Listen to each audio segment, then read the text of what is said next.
what potential opportunities there might be in terms of rebuilding public education or even private education or hybrid?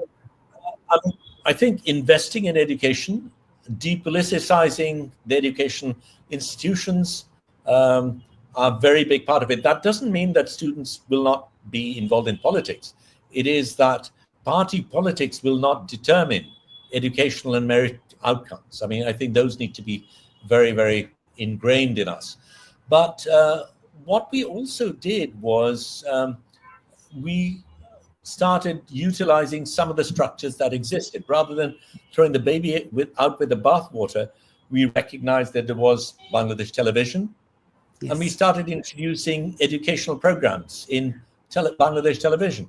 And that began to make a difference. We then started a program called Rural Visual Journalism. So we started training rural journalists in how to use media, how to use information technology, and talk about the stories of the rural public, which was never in mainstream. Then we have now, right now in our gallery, we have the Bangladesh Press Photo Contest, and we've introduced something which has never been there in any photo contest that I know about worldwide: public interest journalism. Of course, all journalism should be public interest journalism, but in particular, when it is lacking, I think we need to give space to it.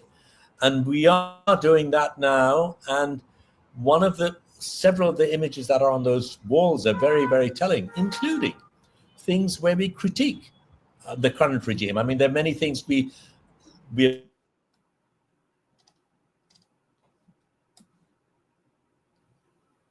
but that doesn't mean we accept everything that is happening. And the winning photograph this year is about mob violence, which is something that should not happen and should not be tolerated.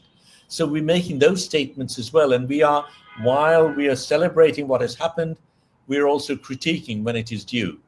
So those are the things we've been trying to do. And within that, one of the things we are putting a lot of emphasis on is, again, creative learning. Because learning has been very much rote learning in a country like Bangladesh. You're taught to memorize and not have critical thinking. In our case, within Pathshala, critical thinking is center of everything we do.